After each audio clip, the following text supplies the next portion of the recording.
Seguimos aquí en 7.3 Noticias, gracias por acompañarnos. Hace unos días el Ejecutivo anunció decretos anticorrupción en estas facultades legislativas que le otorgó el Congreso de la República y sobre todo tratando de luchar contra este flagelo que claro, luego nos ha venido a sorprender y a indignar aún más con el caso Odebrecht. Algunas cosas faltarán seguramente, ¿no? Luego de conocido este tremendo caso de corrupción de grandes dimensiones. Pero parece que el Estado se ha dado cuenta en realidad que debe defenderse, ¿no? Debe de protegerse y que los derechos de unos pocos no pueden perjudicar el derecho de todo el Estado y, como no, de los peruanos que queremos que este país crezca con valores, con principios, ¿no? Con ética, con moral y sobre todo que ese dinero que todos los días se va a la corrupción puede ser utilizado en el desarrollo de esta nación. Nos acompaña el doctor Pedro Angulo, es el decano del Colegio de Abogados de Lima. Doctor, bienvenido. Muy buenas tardes, gracias. Muy buenas tardes, gracias por la invitación. O sea, ya nos hemos dado cuenta que el Estado pues debe defenderse, ¿no? O sea, no se trata de que el derecho al trabajo, que hay que defendernos. O sea, la gente que es como dejar al gato despensero, ¿no? No, hay una frase que dicen los politólogos, ¿no? La democracia no debe ser boba y evidentemente los estados tampoco, los ciudadanos menos.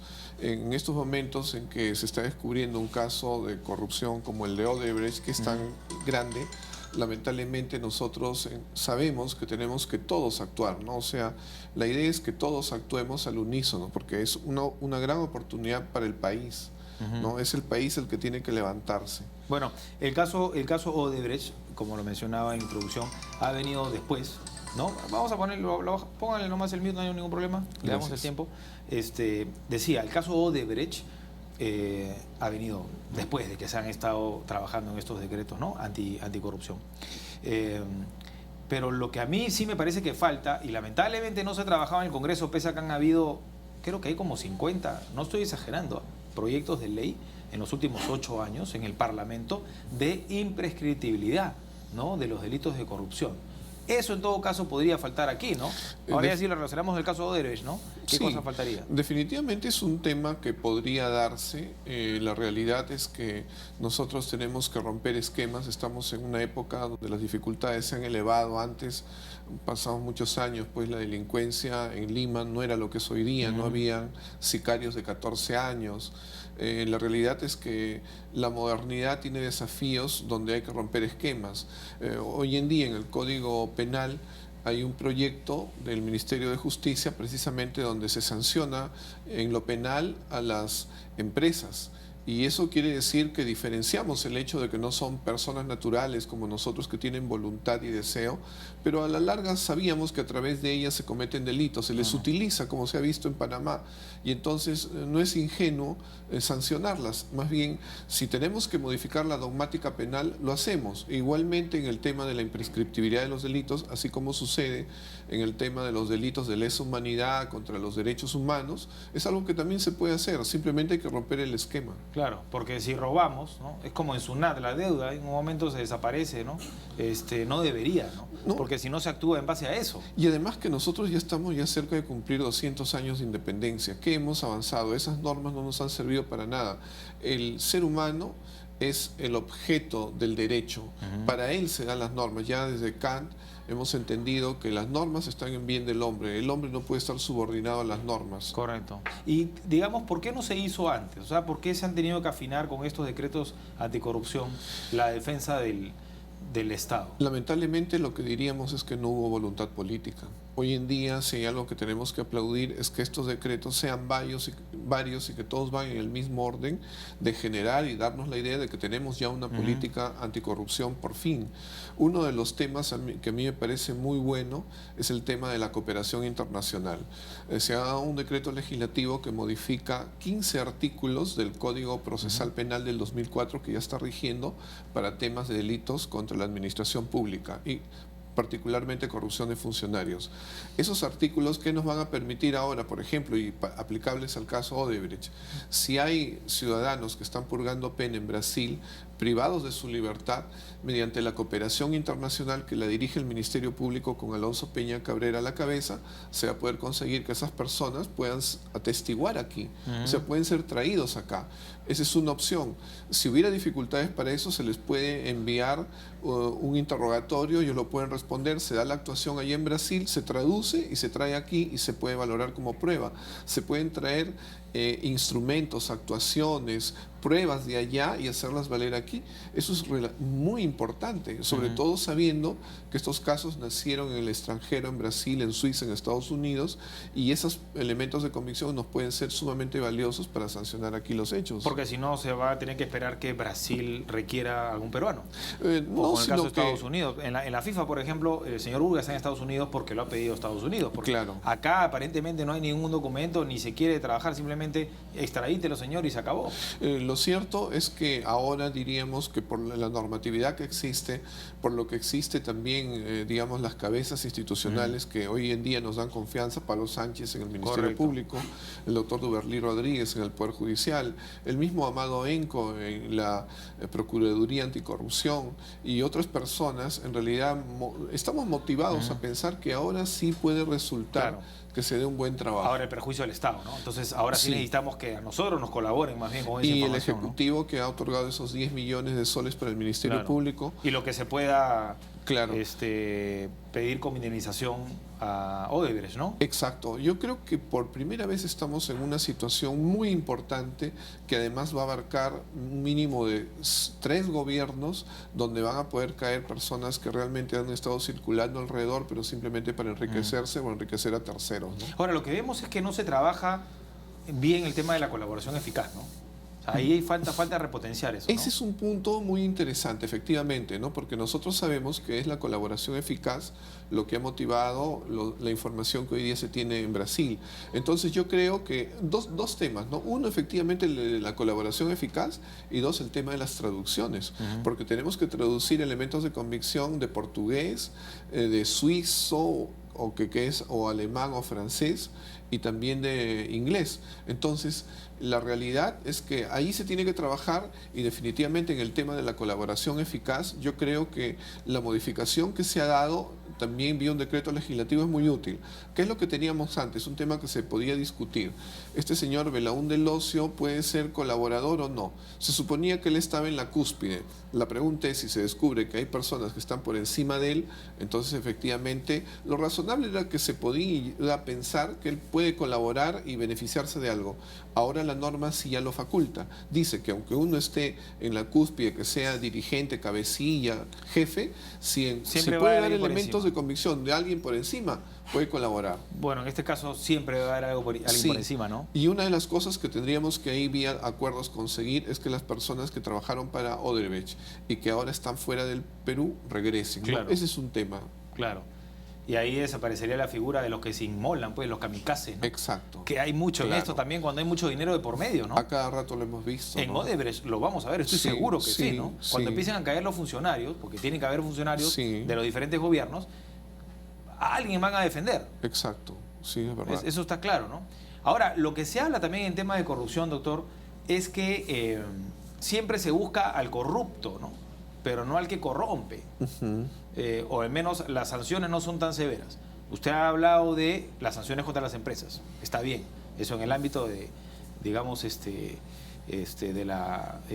ámbito civil. Pero los que manejan las empresas, ¿de qué manera caen ellos? No, bueno, ellos definitivamente, ellos son los que en la doctrina se le llaman los extraneos. ¿Por qué? Porque los delitos de corrupción de funcionarios se supone que los cometen aquellos que son funcionarios o servidores públicos, es decir, que tienen una calidad especial. Pero ¿quién es el extraneo? Es el que está fuera de la administración pública, pero para que éste cometa el delito, sea enriqueciéndose o enriqueciéndolo al otro, tienen que entrar los dos en colaboración. Exacto, tiene que haber una complicidad. Entonces, definitivamente esa persona tiene la misma pena que el funcionario o servidor público. La misma pena debería ser. Cuando hablamos de los grados de Claro. participación. Pero en la responsabilidad, digamos, legal dentro de la empresa, ¿cómo se maneja eso? Uno es el funcionario servidor público que tiene esa calidad, pero el otro que participa del mismo delito, la sanción va a ser la misma. La misma. O sea, Sí. la empresa solamente puede sancionar, lógicamente, con la prohibición de contratar, ese tipo de cosas, y las multas, O ¿no? su liquidación también podría Su ser. liquidación. Bueno, Exacto. liquidación, no contratar y las multas. Claro. Ok, pero ¿quién, el que representa, es digamos, el responsable es el que representa a la empresa o el que hizo la negociación? Por ejemplo, en Odebrecht es el mismo señor Odebrecht el que está declarando. Claro. Pero más abajo de él, digamos, están presos también varios. Y lo que sucede es un tema, ¿no?, que antes mucho se daba. Digamos, un alcalde que no es abogado, él tiene una oficina de asesoría legal. Claro. Y entonces él dice, bueno, ¿puedo hacer esto? El asesor legal le dice, sí. Es lo que sucedía hace más o menos 20 años. Bueno, el alcalde agarraba y hacía. Entonces después decía, hay un delito de por medio. ¿Quién Yo no es la sabía. culpa? El alcalde. Bueno, a Claro. mí me dijo asesor legal. Que sí, yo firmé. El asesor legal, bueno, yo solamente opiné, Claro. pero el que ha firmado es el alcalde. Entonces Correcto. nadie fue. No, ahora no es así. Ahora, el que opina, evidentemente asume responsabilidad por su opinión y el alcalde asume responsabilidad por el hecho. Y eso ocurrió a partir de la época de Vladimiro Montesinos, porque ¿qué es lo que ocurría? En los hechos, él era un asesor en el CIN. Sí. Había un jefe. En el hecho, ¿no? Porque Claro. era la figura discutible en el momento que él no tenía cargo. Exacto, no tenía cargo, no tenía responsabilidad Claro. y menos manejo económico. No tenía pasivos, digamos. Y menos manejo económico. Pero ¿qué pasaba? Que los institutos armados todos hacían llegar una bolsa que él al final repartía. Claro. Pero él podía decir, bueno, yo no tengo ninguna responsabilidad acá. Ahí está, por ejemplo, el señor Rosas, ¿no? U otra persona, ellos son los que asumen responsabilidad. Mentira, porque la realidad nos está llevando a decir que usted es el que en los hechos está manejando las cosas. Entonces, hoy en día ya tenemos jurisprudencia donde se sabe y ya se ha decidido que la persona que supuestamente él no tiene nada que ver, sí está manejando, por ejemplo, las comisiones de adjudicación, ¿no? a las comisiones concursales, Correcto. que ellos manejan el concurso, pero atrás le dicen, ¿sabes qué? El que tiene que ganar es este. Manéjalo, claro. Y no, pero no puede ser, entonces te vas y coloco otro, el que gane es este. Entonces Correcto. al final ya se sabe que ahí está el manejo. Si no, vuelvo al tema de que algunos se inmolan, ¿no? Claro. Y el que firma es la autoridad, pero cualquier cosa, yo firmé nomás, pero tú fuiste el que me lo presentaste. Ahora mediante documentos, videos, Ah. testimonios, ya se puede descubrir quiénes son ¿A la realmente misma los que pena? manejan. La misma pena, porque definitivamente están utilizando el erario. ¿Y esto es retroactivo? Porque, por ejemplo, el caso del Ministerio de Educación, que pasó hace poco con el ministro, ¿no? Están investigaciones, nadie lo está culpando, pero ¿podría llegar a alcanzar la responsabilidad de él? Podría ser. Definitivamente Si es que está su podría firma. ser. Podría ser, porque lo real es que finalmente, si es que no hay otros datos, uno puede deducir. Yo recuerdo, por ejemplo, el suceso que quedó de la vez pasada del gobierno anterior de los pañales. Hubo 2 ministras inmiscuidas. Al final, las 2 salvaron, ninguna fue. ¿Eso es así? No, pues, o sea, realmente ahí se podía deducir que alguien estuvo en el momento y que hizo una mala gestión. Claro, a veces ¿no? nos quedamos en la responsabilidad política nada más, Sí, ¿no? pues, lamentablemente. Pero no en la penal. Bueno, cuando hablábamos de muerte civil parece que esto también se ha ajustado, ¿no? Porque se decía, ok, a partir de ahora, perdón, me quedó la idea de si era o no retroactivo. ¿Es retroactivo? No, no es retroactivo. No es retroactivo, No. o sea, a partir de ahora en adelante. Sí, de de ahora en aparecido los adelante, decretos. claro. Perfecto. Eso es bueno saberlo también, porque hay muchos casos de corrupción que se han empezado a investigar antes, como el caso de Nadine Heredia también. Ese es otro de los asuntos, ¿no? Claro. Que está todavía en veremos. Le decía, la muerte civil, porque ya se había adelantado más o menos de qué iba, y se decía, el Estado no está en la facultad de no contratar, ¿no? A un sentenciado Claro. por corrupción. Ahora se dice, puede sacar a uno que esté dentro Claro. del aparato estatal, que Exacto. es lo lógico, ¿no? Claro, porque generalmente en esos casos se ha ocultado, ¿no? La condición de funcionario servidor público es una condición donde uno debe ser honesto, donde uno debe exhibir decoro, uno no puede tener manchas, ¿no? Por eso decía, no podía poner al gato de despensero, pues, ¿no? Y más aún porque nosotros estamos con eso cumpliendo lo que es el tratado internacional contra la corrupción a nivel de las Naciones Unidas, ¿no? Hay dos, el Perú también ha suscrito el tratado americano, ¿no? Contra la corrupción. Entonces, simplemente se está cumpliendo un requisito de que las personas que deben de mantenerse en la función y el servicio público no deben de haber tenido una condena. Ahora, una sentencia firme, ¿no? Exacto. Lo digo porque en la campaña presidencial, bueno, siempre se va a seguir discutiendo y se nos va a pasar el tiempo, seguramente va a venir la campaña del 18, del 21 y seguiremos con lo mismo. Se decía, ¿quiénes son los que pueden postular? ¿No? Es como en la educación, si pueden ser los maestros, alguien que ha sido condenado por terrorismo, ¿no? En el aparato público, tú no puedes tener un candidato si es que ha tenido pues una sentencia por corrupción. O sea, tú no puedes darle la caja a una persona que ya robó. Claro. ¿No? Y incluso hasta la ética de tener un juicio de alimentos. Porque es un tema moral. O sea, tú no puedes poner una persona que no tiene esos fundamentos, esos valores en el Estado. Por eso todos tenemos el Estado tiene que protegerse y protegernos a los demás ciudadanos que queremos que esto vaya bien, en perjuicio de la persona obviamente que cometió un delito y que tiene que salir, pues, o sea, acá no se vulnera ni siquiera el derecho al trabajo porque entiendo que en el ámbito privado sí podrías continuar. Claro, sí, en realidad es un buen ejemplo porque que una persona cometa un delito en contra de la función pública y que todavía reingrese, que trabaje para el Estado, eso desestimula a todas las personas que están iniciando una carrera y dicen, bueno, si puede regresar y yo, ¿por qué no? Entonces, en cambio, cuando se da un mensaje a rajatabla, si tú has cometido un delito, no regresas, y si estás aquí porque nos engañaste, te vas, claro. Definitivamente es un buen mensaje. Claro. Y en la época actualmente vivimos, nosotros tenemos que dar mensajes de ese tipo. Sí, pues no podemos poner a esa gente, no podemos dejar que vuelvan y que vuelvan a ocurrir, ¿no? Claro. Doctor, en cuanto a el fortalecimiento de la unidad de inteligencia financiera, tema que también se ha discutido, porque en el Congreso no prosperó. Ahora estos decretos, bueno, no sabemos si serán observados, podría observarlo el Parlamento, ¿no? Por exagerados o por inconstitucionales, en fin.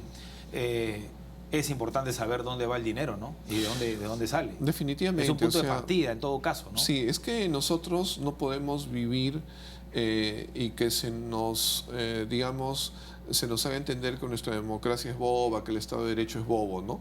El dinero solamente tiene dos fuentes, ¿no? Una fuente lícita y una fuente ilícita. Y si yo tengo dinero, pues me compro mi casa, mi automóvil, viajo al extranjero, tengo casa con piscina, etcétera.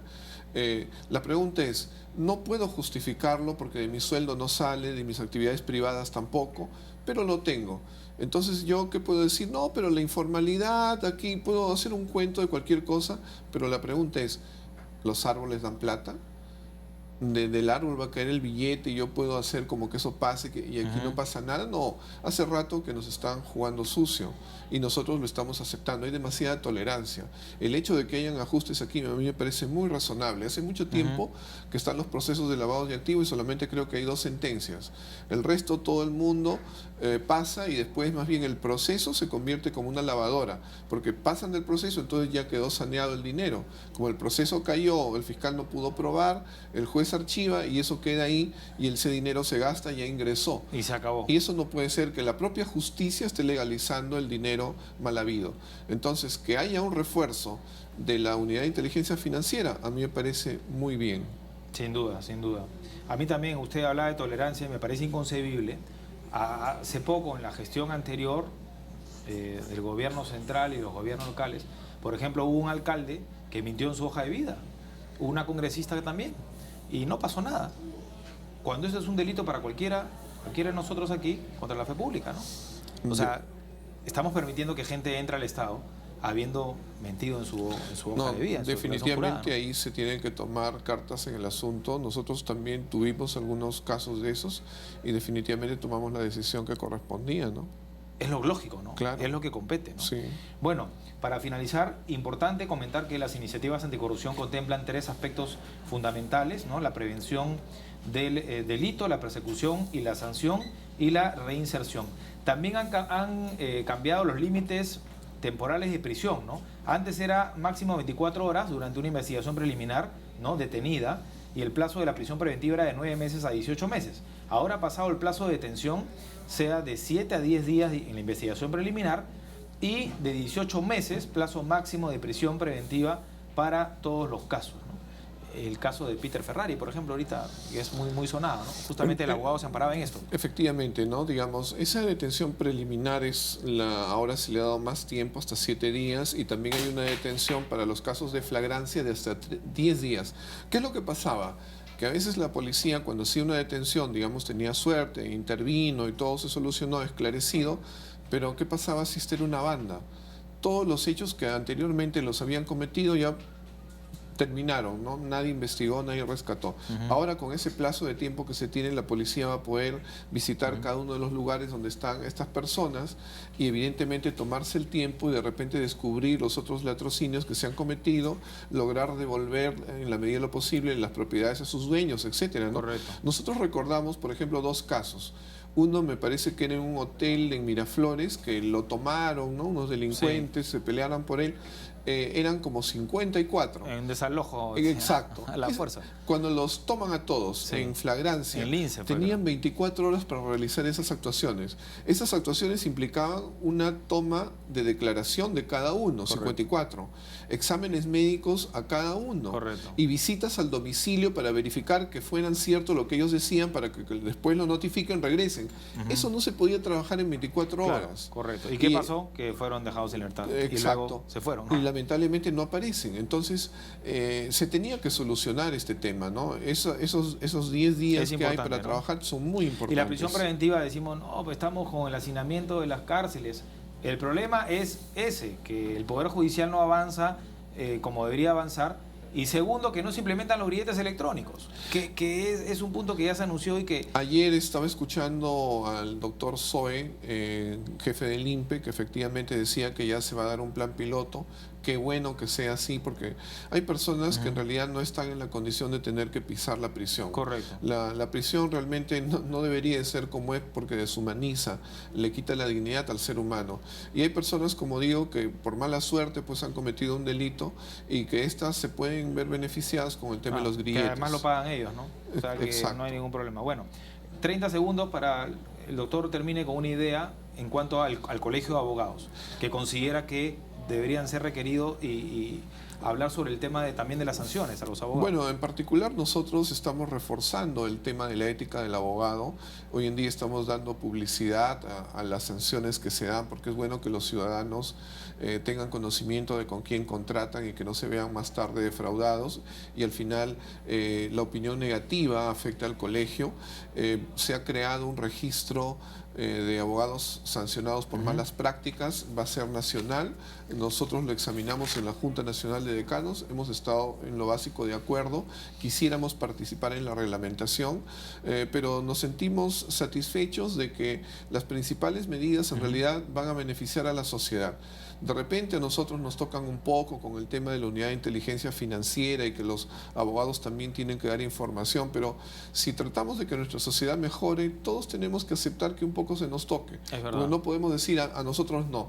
La idea es que estamos a puertas del 2021, vamos a celebrar 200 años de independencia y tenemos que estar en mejores condiciones que las que nos han dejado los últimos gobiernos. Estamos de acuerdo y nos vamos con esa reflexión. Muy amable, doctor Pedro Angulo, decano del Colegio de Abogados de Lima. Pausa, volvemos con más aquí en 7.3 Noticias. No se muevan.